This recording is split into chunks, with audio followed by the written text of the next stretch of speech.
क्या आपने कभी सोचा है कि बड़े बड़े factory shade, warehouse, cement plant और सोलर प्रोजेक्ट्स बनाने वाली कंपनियां कैसे कमाई करती हैं? आज बात करेंगे बंसल रूफिंग प्रोडक्ट्स लिमिटेड की, जिसका मार्केट कैप करीब 162 करोड़ रुपए है। ये कंपनी प्री इंजीनियर्ड बिल्डिंग्स यानी पेप स्ट्रक्चर्स, रूफिंग सिस्टम्स और इंडस्ट्रियल इंफ्रास्ट्रक्चर सॉल्यूशंस बनाने का काम करती है।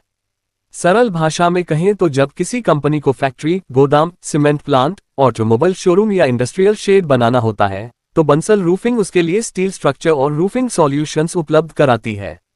कंपनी के 2 मैन्युफैक्चरिंग यूनिट्स गुजरात के वडोदरा जिले में हैं। इसका मुख्य प्लांट लगभग 7 एकड़ क्षेत्र में फैला हुआ है, जहां अत्याधुनिक मशीनों की मदद से स्टील स्ट्रक्चर तैयार किए जाते हैं। दिलचस्प बात यह है कि कंपनी के ग्राहकों की सूची में अदानी ग्रुप, अंबुजा सीमेंट, संघी सीमेंट और कई बड़े औद्योगिक नाम शामिल हैं। कंपनी की कमाई का लगभग 97% हिस्सा प्रोडक्ट बिक्री से आता है और लगभग पूरा बिजनेस भारत में ही होता है। वर्तमान में कंपनी की पेब उत्पादन क्षमता 1000 टन प्रति माह है, जबकि वास्तविक उत्पादन लगभग 600 टन प्रति माह चल रहा है। यानी अभी भी क्षमता बढ़ाने की गुंजाइश मौजूद है, लेकिन असली गेम चेंजर भविष्य की योजना हो सकती है। कंपनी अब रिन्यूएबल एनर्जी सेक्टर में एंट्री की तैयारी कर रही है। इसके लिए ग्राउंड माउंटेड सोलर स्ट्रक्चर्स बनाने वाली नई मशीनरी मंगाई गई है।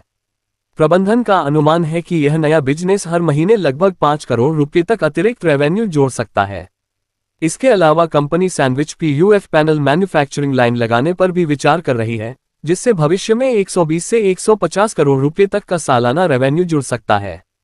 यानी बंसल रूफिंग अब सिर्फ रूफिंग कंपनी नहीं रहना चाहती, बल्कि इंडस्ट्रियल इंफ्रास्ट्रक्चर और सोलर स्ट्रक्चर सेगमेंट में भी अपनी मजबूत मौजूदगी बनाना चाहती है।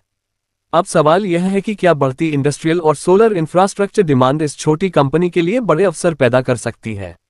आपकी राय क्या है? कमेंट में जरूर बताएं और ऐसी ही कंपनी की आसान भाषा में जानकारी के लिए स्टॉक 29 को फॉलो करना मत भूलिए।